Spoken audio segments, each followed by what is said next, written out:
Soaring food prices forced many households to be frugal this festive season, raising concern that food inflation will continue to soar in 2024.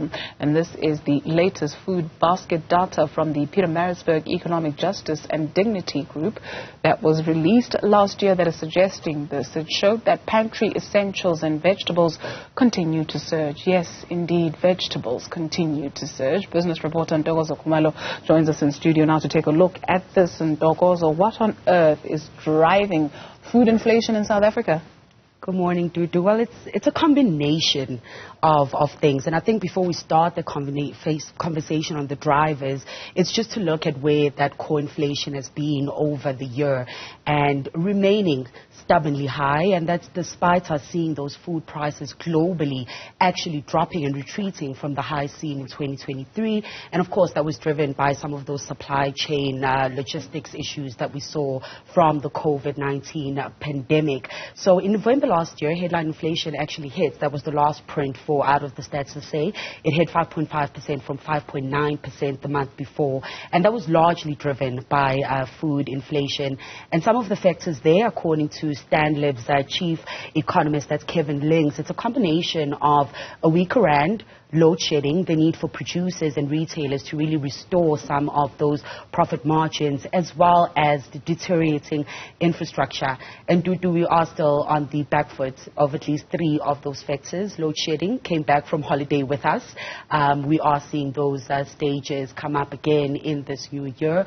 The rand, 2 days, consecutive days of retreat against the US dollar, so not performing great in this week already. And of course, we still have those infrastructure challenges. And as you rightfully said, that we're seeing even those food prices jump high in staple products such as potatoes and your beetroots, which majority of South Africans turn to as affordable meals. And that had, Mervyn Abrahams, the Pietermaritzburg Economic Justice and Dignity Coordinator, warning that food inflation might stay with us for at least the next few months at the very least. Let's take a listen at what he had to say. We've seen food prices, according to our index, increase by just over 10% over the last year. So if I could just mention to you some of the levels of increases we've seen. So for instance, on a basic food like rice, we've seen the price of rice increase by something like 22% over the last year. We have seen the price of eggs increased by something like 36%. We've seen potato prices increase by 102%. And even though maize prices have come down over the last month, it still is about 7% higher than it was a year ago. So food price inflation remains very high. It's the main contributor to the general inflation in South Africa, headline inflation. So what we are saying is that we do not expect the prices to decline by any significant means over the next 3 months. And so consumers need to be very careful as to how they buy and what they buy.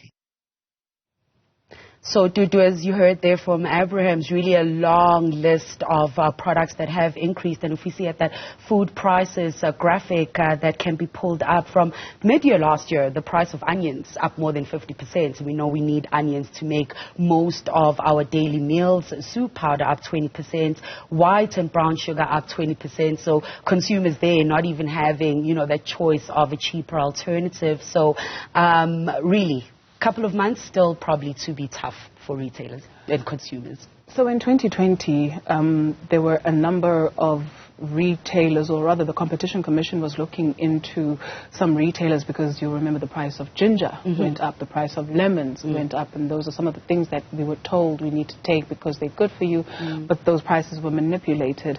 And so how much of it can be put down to those factors that you have highlighted versus manipulation? Well, the Competition Commission in that food price monitoring reports did kind of put a lot of the blame on retailers, and it did find that South African consumers in particular were still paying quite high prices for specific food items, including the ones you mentioned, and that's despite inflation and producer costs actually coming down.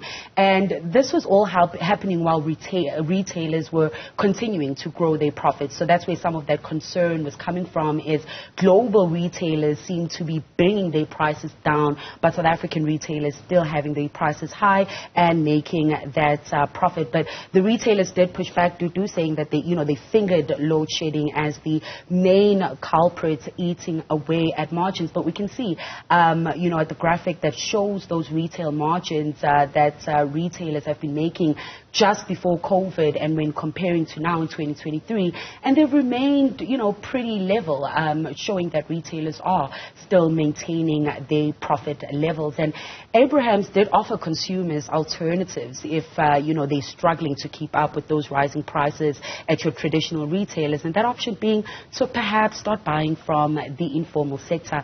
Let's hear what he had to say in that regard. We can buy our fresh vegetables at the informal trader. We don't have to buy it in Woolworths. We don't have to buy it in any of these big retail stores. We can go to the informal traders, because there you can buy really what you need. They will sell you 5 tomatoes if that's all you need. They will sell you 3 potatoes if that is all you need.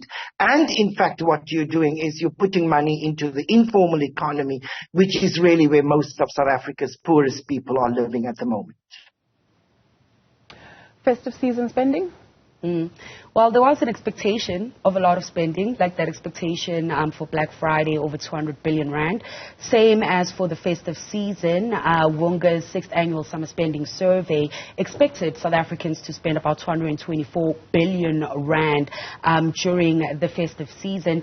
And there was some spend, but it wasn't so much on food this year, Dudu. According to that report, gifting made quite an appearance when it comes to what consumers were spending with money and shopping vouchers topping the list, with about 68% of South Africans spending on that.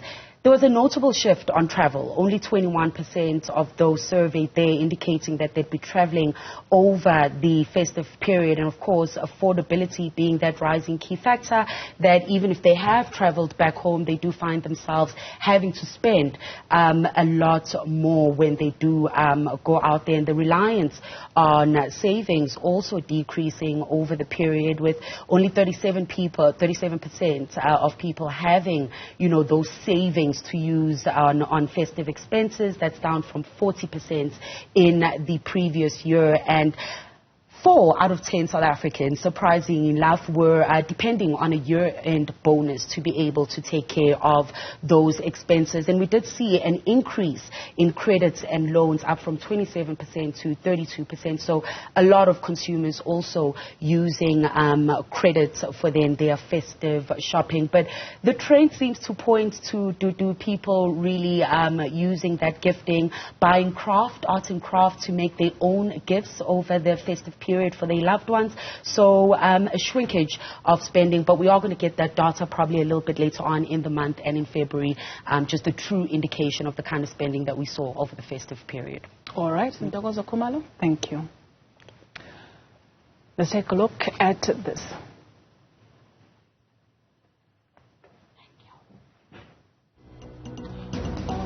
Here's what you can look forward to, because traffic volumes will be increasing. So we're going to be telling you, in case you have traveled home for the holiday season and you need to figure out when to leave, do stay with the channel as we ramp up our coverage so that you are able to plan your trips wherever it is that you are coming from around the country, as we are in the last week of the break this week.